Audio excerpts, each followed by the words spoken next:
Le feuilleton d'Hermès de Muriel Zac. Épisode 19, où Hermès se lie d'amitié avec sa sœur Artémis. Résumé de l'épisode précédent.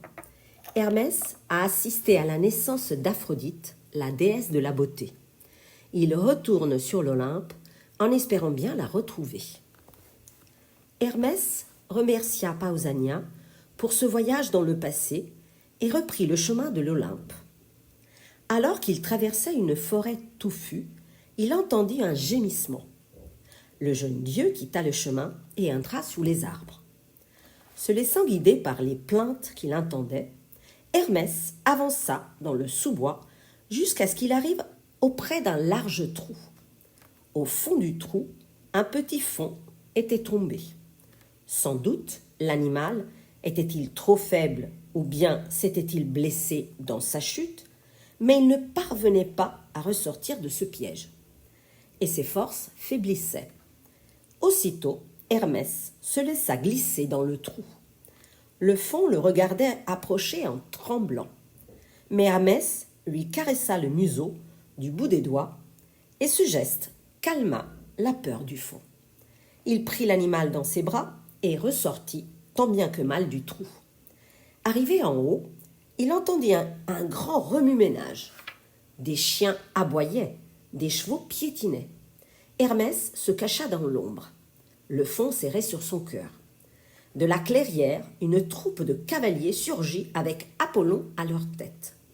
Le dieu mit pied à terre et s'approcha du piège creusé dans le sol. « Regardez, le piège a fonctionné, mais l'animal s'est échappé. Maudit soit celui qui l'a aidé !» s'exclama-t-il. Puis, il remonta en selle et repartit chasser plus loin. La clairière redevint silencieuse.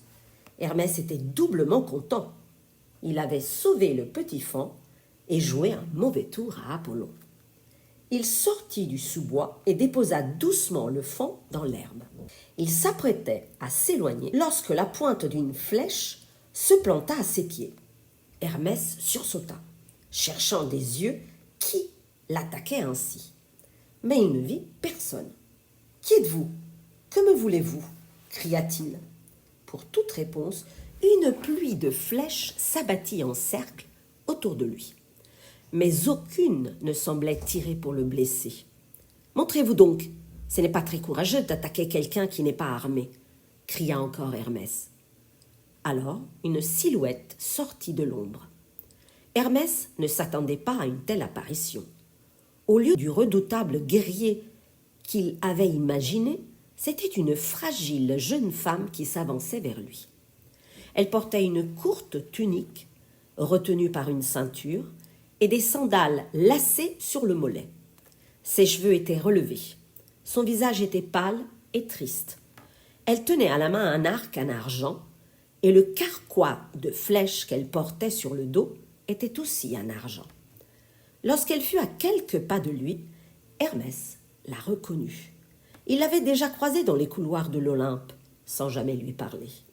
C'était Artémis, la déesse de la chasse, la sœur jumelle d'Apollon.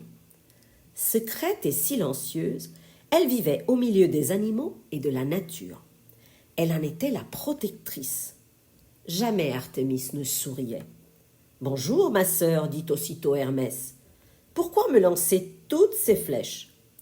Artémis ne répondit pas à la question. Elle venait elle aussi de reconnaître le petit messager. Elle lui demanda sèchement. « Qu'as-tu fait à ce pauvre faon ?»« Moi ? Mais je lui sauve la vie, tout simplement !» s'exclama Hermès, comme s'il était en représentation sur une scène. Le ton et le geste théâtral d'Hermès amusèrent Artémis. Elle eut un petit rire, un rire de grelot. Il était si rare d'entendre cette déesse rire que les compagnes d'Artémis accoururent aussitôt.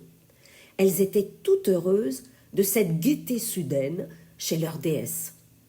À cet instant, une grande et belle biche sortit du sous-bois. La biche se précipita sur le faon et lui lécha le museau. La biche regarda Hermès avec reconnaissance. Il avait sauvé la vie de son petit. Cette biche ne quittait jamais Artémis. Elle était sa compagne préférée. À partir de ce jour, la sauvage Artémis se prit d'une grande amitié pour Hermès. Ils regagnèrent ensemble l'Olympe.